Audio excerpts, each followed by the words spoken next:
Hello good morning students. Welcome to Saraswati senior secondary school Gudiyani. मैं आपका chemistry tutor Vivek Yadav. जैसा कि हमने प्रीवियस पार्ट में सिग्निफिकेंट फिगर के बारे में डिस्कस किया था, आज जो हमारा टॉपिक होगा वो टॉपिक आपके पास है लॉज ऑफ केमिकल कम्बिनेशन।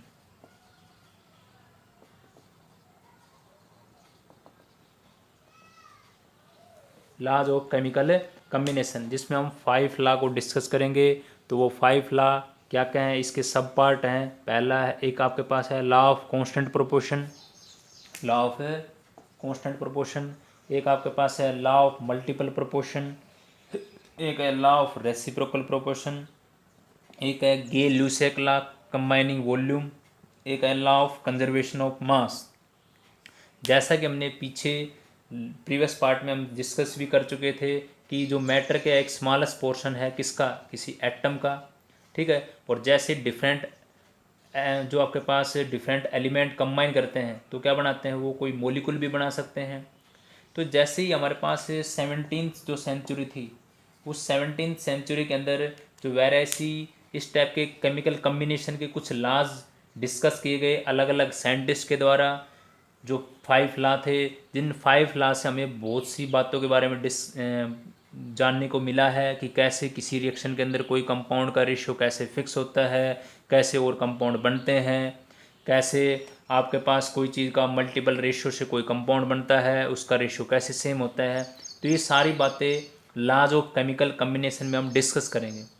तो इन 5 लॉ को हम 1 बाय 1 करके डिस्कस करते हैं। तो आइए अब हम इसमें स्टार्ट करते हैं। सबसे पहला वन ऑफ द लॉ जो आपके पास है लॉ ऑफ कंजर्वेशन ऑफ मास। तो सबसे पहले हम इसको डिस्कस करते हैं, फिर हम करेंगे लॉ ऑफ कांस्टेंट, फिर मल्टीपल, फिर रेसिप्रोकल, और फिर लास्ट में आएगा आपके पास गे ल्यूसेक लॉ ऑफ कंबाइनिंग वॉल्यूम। तो देखिए, सबसे पहले law of conservation of mass. ये जो लॉ है, फर्स्ट जो लॉ है, ये कहना चाहता है भाई मैं कोई भी फिजिकल चेंज या केमिकल रिएक्शन करता हूँ, आपके पास है कोई फिजिकल चेंज या केमिकल रिएक्शन होती हो, तो उसमें टोटल मास ऑफ प्रोडक्ट का सेम हो टोटल मास ऑफ रिएक्टेंट के, तो वो किस लॉ को फॉलो करेगा, law of conservation of mass. और इस जो लॉ ऑफ कंजर्वेशन मास को सबसे पहले जो इंट्रोड्यूस किया गया था, जिसने दिया था ये लॉ, उसका नाम है एंटोनी लेवोजियर। इसको फादर ऑफ केमिस्ट्री भी बोलते हैं, ठीक है। और ये लॉ ऑफ कंजर्वेशन मास जिसने जो दिया था वो किसके द्वारा किया गया था, एंटोनी लेवोजियर, एंटोनी लेवोजियर। और ये यही कहता है, जैसे मान लो मेरे पास ये रिएक्टेंट है और ये क्या बन गया, प्रोडक्ट। तो कहता है अगर मेरे पास कोई फिजिकल चेंज हो किसी में, या कोई केमिकल रिएक्शंस के अंदर रिएक्टेंट से प्रोडक्ट बन रहा हो, अगर यहाँ पे टोटल मास आर का, रिएक्टेंट का और प्रोडक्ट का दोनों बराबर है, तो उसी को हम बोल सकते हैं law of conservation of mass, law of conservation of मास। क्योंकि जो आपके पास हमने बताया था इस लॉ के अकॉर्डिंग, तो ये हुआ कि matter can neither be credited nor be destroyed, can neither be credited nor be destroyed. तो उसी के अकॉर्डिंग हम इस चीज़ को इक्वल कर सकते हैं। नहीं तो अगर आपके पास कोई रिएक्शन चलती है, कोई रिएक्शन प्रोसीड करती है, तो अगर वो प्रोसीड करती है तो रिएक्टेंट का अमाउंट कुछ ना कुछ डिक्रीज होगा, और उसी के अकॉर्डिंग हमारे पास प्रोडक्ट का अमाउंट आएगा। तो ये तो नहीं हो सकता दोनों बराबर हो। बट अब इस लॉ के अकॉर्डिंग ये है कि भी रिएक्टेंट और प्रोडक्ट का मास अगर आपके पास इक्वल है, तो वो लॉ ऑफ कंजर्वेशन मास को क्या करेगा, फॉलो करेगा। अब हम इस जो इस लॉ को जिससे वेरीफाई करते हैं वो आपके पास होता है, जैसे आपके पास इसका आता है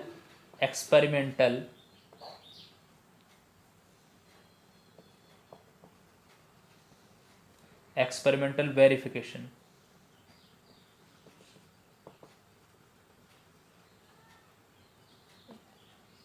of the law, experimental verification of the law, जिससे हम वेरीफाई करते हैं वो आपके पास होती है लैंडोल्ट ट्यूब, जिससे हम वेरीफाई करते हैं उसका नाम होता है लैंडोल्ट ट्यूब आपके पास, ठीक है। अब ये कैसे होती है लैंडोल्ट ट्यूब, वो भी हम आपको बताते हैं अभी। अब देखो, ये हमारे पास एक लैंडोल्ट ट्यूब है। इस एक ट्यूब में बेटा हमने NaCl का सॉल्यूशन ले रखा है, और एक ट्यूब है उसके अंदर हमने सिल्वर नाइट्रेट का सॉल्यूशन ले रखा है, ठीक है। दोनों ट्यूब में अलग अलग है। फिर हम इस ट्यूब को ऐसे सेक करेंगे, तो ये दोनों सॉल्यूशन एक दूसरे के अंदर क्या हो जाएंगे, मिक्स हो जाएंगे, मतलब अपने पार्टनर को क्या करेंगे, एक्सचेंज करेंगे। जैसे आपने 10th क्लास में पढ़ती हुई इक्वेशन बिल्कुल आसान है, जैसे मैंने लिखा NaCl AgNO3, तो कैसी रिएक्शन है, एक डबल डिस्प्लेसमेंट रिएक्शन है ये। तो क्या करेंगे, पार्टनर एक्सचेंज का मतलब ये Ag किसके साथ जुड़ जाएगा, Cl के साथ, और Na किसके साथ जुड़ जाएगा, इस NaNO3 के साथ। तो क्या इक्वेशन बन जाएगी आपके पास, ये बन जाएगी NaNO3 प्लस AgCl, और इसमें ये वाइट पीपीटी बन जाएंगे, क्या बन जाएंगे, वाइट प्रेसिपिटेट बनेंगे। ठीक है, क्योंकि एक टाइप की कैसी है कि ये रिएक्शन जो आपके पास है वो कैसी है कि प्रेसिपिटेशन रिएक्शन है। ठीक है, अब देखो ये कहता है जैसे इस लॉ के अकॉर्डिंग ये कैसे वेरीफाई होगा, तो ये ऐसे बोल रहा है कि मान लो मेरे पास ये NaCl कितना था, 10 ग्राम है आपके पास, और सिल्वर नाइट्रेट कितना, मान लो 5 ग्राम है, कितना है, 5 ग्राम है। जो आपके पास NaCl है बेटा वो 10 ग्राम है, और जो आपके पास सिल्वर नाइट्रेट है वो कितना है, 5 ग्राम है। तो इसका मतलब टोटल अमाउंट रिएक्टेंट कितना होगा, 15 ग्राम, कितना होगा, 15 ग्राम। अब जो हमारे पास प्रोडक्ट आता है वो प्रोडक्ट कैसे आता है, जैसे मान लो आपके पास है इसी के अंदर ये आपके पास आ गया कितना, पीपीटी कितना आ गया, 10 ग्राम, और ये कितना आ गया, 5, ये कितना आ गया आपके पास है, 5 आ गया आपके पास। ठीक है, तो इस साइड के अंदर भी टोटल सम कितना है, 15 ग्राम, इधर भी कितना था, 15 ग्राम। अगर रिएक्टेंट और प्रोडक्ट के अंदर दोनों जो मास है, टोटल मास ऑफ रिएक्टेंट और टोटल मास ऑफ प्रोडक्ट बराबर होते हैं, तभी हम बोल सकते हैं लॉ ऑफ कंजर्वेशन ऑफ मास हमारे पास क्या कर सकता है, इसके अंदर फॉलो कर सकता है, इसको अप्लाई कर सकते हैं। कब, जब इस रिएक्शन में दोनों चीज़ें बराबर। या हम देखो एक एग्जांपल और करते हैं, मैंने लिया मैग्नीशियम ऑक्साइड, इसको हमने हीट कर दिया, क्या बन गया, magnesium plus O2, magnesium plus में O2। तो ये मान लो मेरे पास कितना था, 12 ग्राम, और यहाँ पे जो अमाउंट मेरे पास आई वो भी कितनी आई आपके पास, मान लो ये आपके पास 10 ग्राम इसमें गैस आ जाए, 2 ग्राम मैग्नीशियम, तो इसका मतलब 10 और 2 भी कितना हो गया, 12। तो प्रोडक्ट साइड में भी 12 और रिएक्टेंट साइड में भी 12, दोनों साइड में अगर बराबर होते हैं आपके पास अमाउंट रिएक्टेंट और प्रोडक्ट की, तो ही हम बोल सकते हैं वो लॉ ऑफ कंजर्वेशन ऑफ मास हमारे पास है, उसको अप्लीकेबल है, फॉलो कर सकते हैं। बट इसकी एक मॉडिफिकेशन डेफिनेशन बनाई गई थी, क्योंकि ज़रूरी नहीं कि हम हमारे पास जो हमारे मास है उसको कंजर्व कर सकें, क्योंकि उसके अंदर पर्टिकुलर कोई ना कोई एक चीज़ को आपको कांस्टेंट करना पड़ेगा।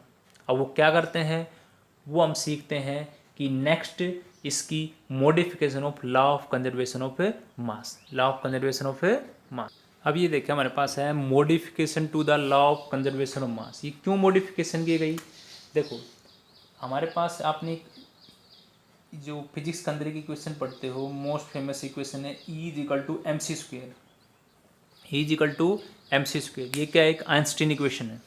ठीक है, तो इसके अकॉर्डिंग क्या कर सकते हैं, मास को किस में कन्वर्ट कर सकते हैं, एनर्जी के अंदर कन्वर्ट कर सकते हैं।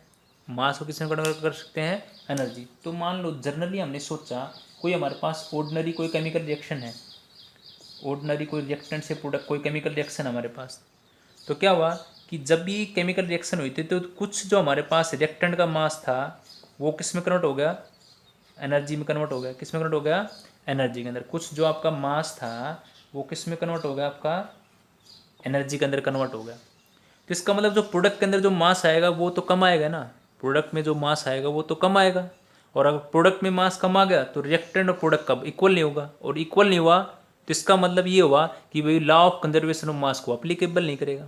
ये तो क्या थे, कोई ऑर्डिनरी केमिकल रिएक्शन के अंदर था। अगर मैं कोई न्यूक्लियर रिएक्शन करता हूँ तो उस न्यूक्लियर रिएक्शंस के अंदर तो क्या हो सकता है, आपके पास जो आपका मास कंपैरिजन जो ऑर्डिनरी रिएक्शन था उसके कंपैरिजन ज़्यादा आपका जो रिएक्टेंट के अंदर जो मास है वो किस में कन्वर्ट हो गया, आपका एनर्जी में कन्वर्ट हो गया। किस में कन्वर्ट हो गया, एनर्जी के अंदर कन्वर्ट हो गया। ठीक है, क्योंकि इस ऑर्डिनरी रिएक्शन के कंपैरिजन जो न्यूक्लियर रिएक्शन है वो फास्ट भी होती हैं और वो मतलब इसके कंपैरिजन हाई स्पीड से एक्सेलरेट करती हैं। तो यहाँ पे मास का एनर्जी में कन्वर्ट होना, इसका मतलब हमारे पास टोटल सम रिएक्टेंट का प्रोडक्ट का बराबर नहीं होता। अगर हम फिजिक्स के अकॉर्डिंग इसको देखें तो हमने सोचा भी इसको कैसे, इस जो लिमिटेशन है उसको दूर कैसे किया जाए। तो ऐसे तो हम मास को हम कंजर्व नहीं कर सकते, तो हमने बताया अगर मैं total sum of mass energy of system remains constant, अगर मैं कांस्टेंट रखता हूँ तो मैं ये सिस्टम हमारे पास ये जो मॉडिफिकेशन स्टेटमेंट है इसकी अप्लीकेबल हो सकती है कि टोटल सम जो मास और एनर्जी किसी भी सिस्टम है उसको क्या रखूँ मैं, कांस्टेंट रखूँ। तो that will be the modification definition of law of conservation of मास। अगर कांस्टेंट रखते तो आप सिस्टम कर सकते, अगर कांस्टेंट नहीं किया तो आपका मास एनर्जी में कन्वर्ट हो जाएगा और टोटल रिएक्टेंट का मास प्रोडक्ट के मास के बराबर इक्वल नहीं होगा, और नहीं होगा तो इसका मतलब आप क्या बताओगे, वहाँ पे आपका लॉ ऑफ कंजर्वेशन ऑफ मास क्या हो जाता है, फेल हो जाता है। ठीक है, तो जब भी आपको इसकी मॉडिफिकेशन डेफिनेशन बतानी हो तो ये डेफिनेशन बताएंगे आप कि टोटल सम ऑफ मास और energy of system remains constant. Okay, तो नेक्स्ट हमारे पास है लॉ ऑफ डेफिनेट प्रोपोर्शन, या इसको बोलते हैं दूसरा नाम है कांस्टेंट प्रोपोर्शन भी बोल सकते हो। ये लॉ ऑफ डेफिनेट प्रोपोर्शन बेटा जो जिस साइंटिस्ट ने दिया था वो था जोसेफ फोरेस्ट। ठीक है, तो ये लॉ क्या कहता है, ये पहले इसकी डेफिनेशन है कि भी कोई भी प्योर, ध्यान रखेंगे, ध्यान रखा इसने लिखा a pure chemical compound always consist same element. अगर कोई प्योर केमिकल कंपाउंड है तो उसमें जो एलिमेंट कंसिस्ट कर रहे हैं उनको हम कंबाइन करते हैं, तो वो एलिमेंट कंबाइन होने के बाद जो उनका जो एलिमेंट का रेशियो है वो हमेशा क्या होना चाहिए, फिक्स होना चाहिए। जैसे इस बात को हम कैसे सीखते हैं, जैसे देखो C प्लस में O2, C प्लस में O2, इससे क्या बन गया, CO2, क्या बन गया। तो ये मेरे पास एक प्योर केमिकल कंपाउंड है। ठीक है, या मान लो मैं इसको ऐसे बनाता हूँ कैल्शियम कार्बोनेट को अगर हीट करते हो आप तो क्या बनता है, कैल्शियम ऑक्साइड प्लस में CO2। तो देखो दोनों में कॉमन है, इसमें भी CO2 और इसमें भी CO2। तो वही कह रहा है कि भी a pure chemical compound always consist, इसमें एलिमेंट सेम है, जैसे इसमें कार्बन था इसमें भी कार्बन है, इसमें ऑक्सीजन है इसमें ऑक्सीजन है, तो इन जो सेम एलिमेंट जो कंबाइन हो रहे हैं उनके अंदर जो रेशियो है इनका जो रेशियो, कार्बन का रेशियो इसमें दोनों में सेम होगा, ऑक्सीजन का इसमें जो रेशियो है वो भी इसी में सेम होगा। उसको बोलते हैं लॉ ऑफ डेफिनेट प्रोपोर्शन। अब कैसे फिक्स होगा वो हम देखते हैं। देखो इसमें भी CO2 है और इसमें भी CO2 है। अब देखो कार्बन को हम ऐसे लिखते हैं ना 6C12, तो ध्यान देना आपको, जो ये ऊपर नंबर है इसको बोलते हैं बेटा, ये तो सिंबल होता है कार्बन का, ये नीचे वाला नंबर एटॉमिक नंबर, ये होता है एटॉमिक मास और ये होता है एटॉमिक नंबर। तो हमें इस जो डेफिनेट प्रोपोर्शन जो लॉ हमारे पास है उसमें हमने लेना है एटॉमिक मास। क्या लेना है, एटॉमिक मास, ये ऊपर वाला नंबर लेना है। तो कार्बन कितना होगा 12:2 रेशियो के अंदर। ऑक्सीजन जो है उसको कैसे लिखते हैं हम, ऑक्सीजन आपके पास होता है 8O16। अब ये 16 जो है एटॉमिक मास किसका है, ऑक्सीजन का है। अब देखो एक ऑक्सीजन का 16 है तो दो कितना हो जाएगा 32, दो का कितना हो गया 32। इसी तरह इसमें भी कितना आ जाएगा 12:32, 12:32। तो कहने का मतलब क्या है, या इसको आप कट कर लोगे, 4 × 12 और 4 × 8 32, तो इसका मतलब कितना आ गया, ये रेशियो आ गया CO2 का 3:8, 3:8। तो कहता है अगर मान लो अगर कार्बन डाइऑक्साइड अगर आपके पास प्योर है तो उसका रेशियो हमेशा यही मिलेगा 3:8। क्या मिलेगा 3:8 रेशियो के अंदर मिलेगा। अगर ये रेशियो है तो वो आपके पास क्या है, आपके पास लॉ ऑफ डेफिनेट प्रोपोर्शन या कांस्टेंट प्रोपोर्शन को फॉलो कर रहा है, उसको अप्लीकेबल कर रहा है। और अगर ये रेशियो नहीं है तो वो उसको अप्लीकेबल नहीं करेगा आपके पास। तो देखो हमने जैसे एक एग्जांपल लिया है तो CO2, या मान लो कोई क्वेश्चन आपके पास और भी करते हैं एक एग्जांपल जिसके अंदर हम डिस्कस करेंगे। एक एग्जांपल और करते हैं, जैसे मान लो मैं लिखता हूँ जैसे मान लो H2 ही हमारे पास, क्या है H2 ही है, तो H2 का कैसे रेशियो आएगा। देखो हाइड्रोजन लिखते हैं 1H1, कोई इक्वेशन है उसमें आपके पास ये बन गया आपके पास H2। जैसे मान लो हमने लिख दिया H2 प्लस में O2, तो क्या बन गया H2, क्या बन गया H2 आपके पास। या मैं एक इक्वेशन और लिखता हूँ आपके पास है, जैसे C12H22, देखो यहाँ पे, हाँ ये ऐसे ले लो ना, कैल्शियम हाइड्रोक्साइड है, कैल्शियम है यहाँ लिखो, देखो कैल्शियम हाइड्रोक्साइड है, ठीक।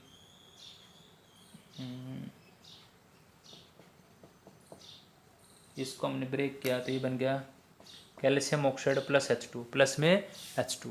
तो देखो H2 इसमें भी है और H2 इसमें भी है। अब जरूर नहीं, अब कंपैरिजन कोई दो इक्वेशन में कैल्शियम का भी कर सकते हो। जैसे मान लो इसी इक्वेशन में मैं ऐसे लिख लूँ कैल्शियम कार्बोनेट, तो कैल्शियम ऑक्साइड प्लस में CO2 प्लस में CO2। तो आप कंपैरिजन इन दोनों का भी कर सकते हो, आप कोई भी कंपाउंड हो सकता है, ठीक है।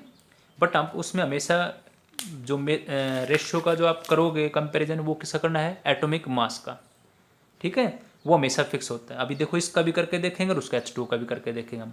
पहले मैंने इस इक्वेशन करता हूँ, ये इक्वेशन और इस इक्वेशन का, इसमें भी H2 उसमें भी H2।